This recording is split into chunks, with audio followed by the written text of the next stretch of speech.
Quite an exceptional rifle to show you today, made in Austria actually, VOERE. So we would say that as VOERE over here, but the correct pronunciation is actually VOERE, and you sort of roll the R. Austria, model S16, probably looks regular from this perspective, but it's quite extraordinary. You'll notice how shallow the rifle is, and that's because it's a side feed magazine. And I actually, as you know, I've collected a lot of different rifles, and I don't remember a side feed magazine in any of them. Well, not in a bolt action. And we took this into the mountains. We made a video. Conditions were really bad up there, but we did our best, and you'll be able to see that video. As usual, it's made to perfection. This VOERE firm knows exactly what they're doing with rifles. And I should tell you, I wouldn't even be aware of this rifle, which apparently has been around for not 10 years, but 2 or 3 years. But I was contacted by a very fine gentleman by the name of Anthony Da Vinci, and he brought the rifle to my attention. And even better than that, he brought me the rifle. So here it is, and with a carbon fiber barrel. And if it looks like it's light in my hand, that's because it only weighs just over 4 pounds. It's exceptionally light.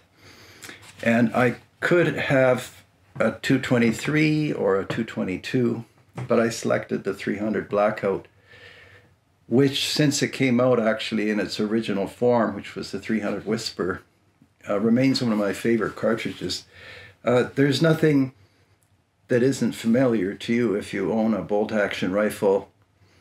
The feeding is through the side magazine. I'll show you that right away. These are the factory magazines.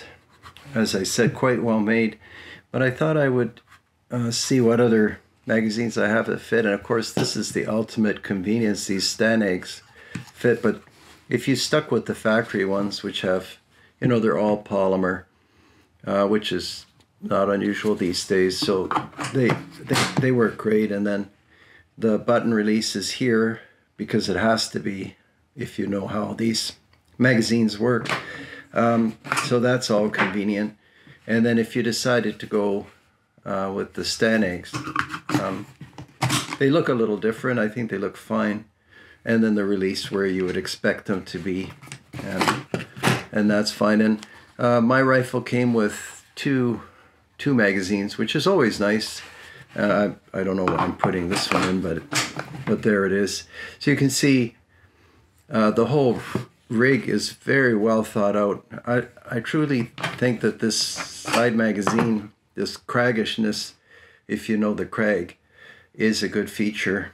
Maybe we'll pop the magazine in again, and then I'll just turn it over, and so then you would be ready to go. It's very, very unique, and the more you kind of spend time with the rifle, the more you like it. It's a great system, and they could introduce more cartridges. Anyway, it works perfectly. And you can see, of course, the magazine disappears now to my left. So people might ask, how does that look? Looks perfect. And I had on a J.A.C.B scope, which you'll see in the mountain video. Under this muzzle cap is a muzzle brake, which is very useful. I put the muzzle cap back on, mainly so I don't lose the cap itself. And the brake is very effective. Is there a lot of recoil with the 300 Blackout or 300 Whisper? Not really. But some people are, I guess, extremely recoil sensitive, so maybe the brake is okay for them. And it's blocked because of the magazine, so we'll take that out. And there we have it. I don't usually test the trigger, but I forgot to test this. So it's a 2-stage trigger. I'd say that's about 3 pounds, very light trigger. The safety very simple to understand. Simply push down here. Somebody asked me, is there like a second? They misunderstood this groove, but it's just for the safety. And very practical. I don't think the sear can move. I don't think the striker can move once it's locked up like that. And you can see the receiver is very slender. So they scaled this down to perfection. There really is, there isn't a scrap of extra steel on this action. And the 300 Blackout round, oh, it has adjustable cheek piece, which we showed you in the mountains, adjustable butt plate, so this longer, shorter, as you like. And when I finish shooting this, you know, and for the gun people out there, that you could take this, you know, to a stock maker. I thought of doing it myself, but I won't have the time. And this could be just an amazing sporter. You know, if you put a really slender stock out of Turkish walnut and an open grip, you would have an extremely streamlined rifle, and so light.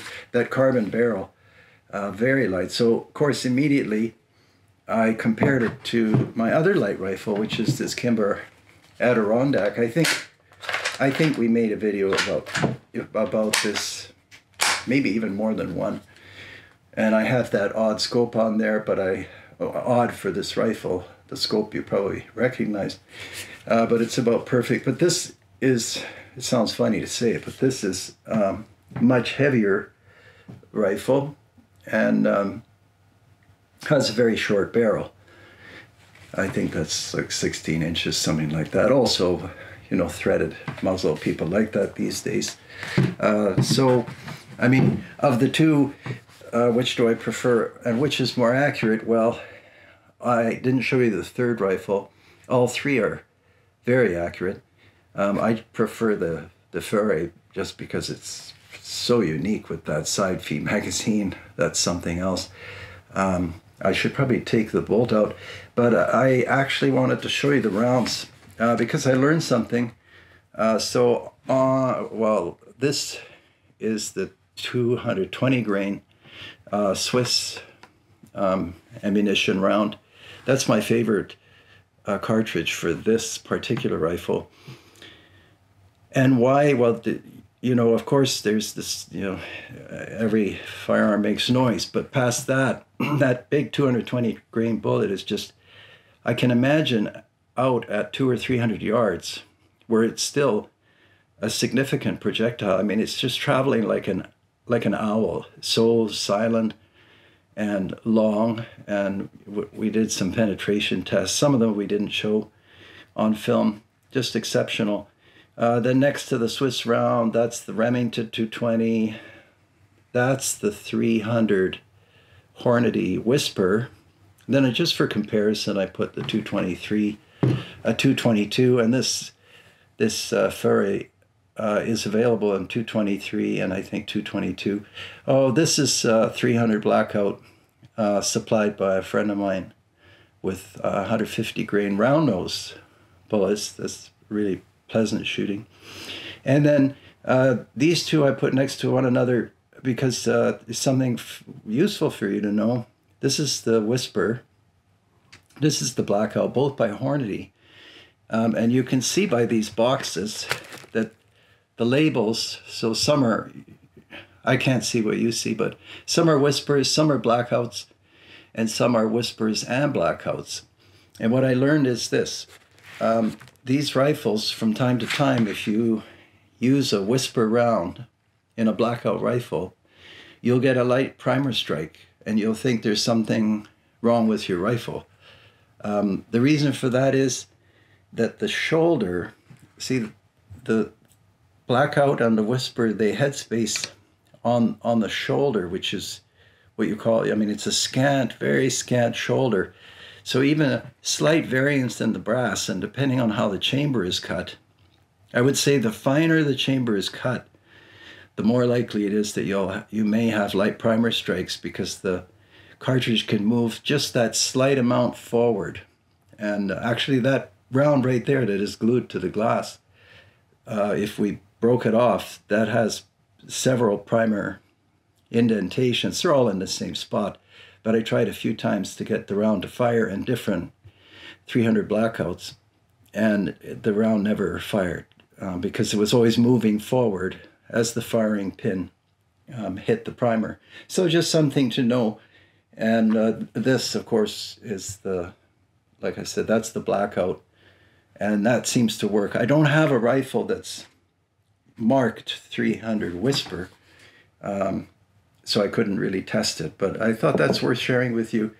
And as far as the VOERE S16, just, it's one of those perfection rifles, right? Everything made exactly as they intended to make it, and with a polymer stock. There's no checkering to look at. There's no grain variance or anything like that, which is good or bad depending on how you see things. And a lot of people, well, everybody likes to have an opinion, and everybody likes to be right, I suppose. And are there deficiencies with the 300 blackout? Like, is something better, the Grandler and so on? I don't know. I usually don't get too involved in that kind of stuff. I know the blackout's an extremely capable cartridge, and I think is growing in popularity. And one of the reasons I put those cartridges there for you to see is I had some mail that the blackout is just a 30 caliber 223, but as you can see, the case is much shorter for the blackout, and it's much shorter than the 222, and much shorter than the 223, and the 222. And I think it's based on the 221 Fireball, if I'm not wrong, but you could look that up. And then I thought, in fairness, I'll show you the first blackout I owned, and that's this Remington 700. It didn't come with this stock. I changed the stock. This is one of those fantastic barrels that Remington puts out, 300 AAC. Yeah, just a superbly accurate. Of course, it's got that 5R tactical rifling 1 in 7 twist, so you can stabilize those 220 grain bullets. I have no idea. I just put this on the table before filming. I have no idea why I put that muzzle brake on there. I don't know, maybe to make it more noisy or something like that. Or maybe somebody put it on there for me. I mean, these are accurate beyond belief, frankly. But it's a heavier rifle. In terms of grouping, yeah, this is fantastic, but the S16, because it has that carbon fiber barrel, isn't that far off. Depending on the type of ammunition, you fire 3 shots at 100 yards, and it looks like you fired 1 or 2 shots, which means that the rifling and tolerances are excellent. So I guess they could have made it even lighter. There's quite a long barrel compared to the other 2 rifles, but the weight overall is nothing. As you can see, minimalist action. Some people might wonder if it's a set trigger. It's not a set trigger. It's just a regular trigger. And yeah, it has a different feeling because of the lightness of the rifle. I don't know if you own any ultralight rifles, but some of them can feel almost too whippy. This isn't one of them. The way it works out is just about perfect. And I like that yeah, it's a really great trigger. And as you know, I'm not a connoisseur of triggers, and that side magazine seals the deal. It's excellent. So I guess that's probably enough ground. Thank you again, Anthony, for thinking of me and the channel and our viewers. And I hope that you're able to bring a lot of these to market. I think that people will want to own them. I can imagine probably 223s will sell really well, but this, that 220 grain bullet in the blackout is quite unique. And just in closing, I'll mention that a friend, again, I know a few people, and he built a a 30 caliber bolt action, and it was based on the 30 Luger cartridge. You know, the same round, I think, that goes in the broom handle. And he loaded it with those 220 grain bullets. So you had to, you know, custom barrel and all that. But I mean, that's at the extreme end of small case, big bullet, which the Blackout is, small case, big bullet. And you get performance out of all scale to what you think. But yeah, definitely worth exploring. And this S16, yeah, I'm obviously going to keep this rifle, and I'll think about that, turning it into a, you know, a really fine sporting type rifle. But as it is, it's got some kind of super appeal. All right, well, thanks for watching. I, as always, hope you find it interesting. Keep commenting and sending me your ideas. And between now and next time, take care.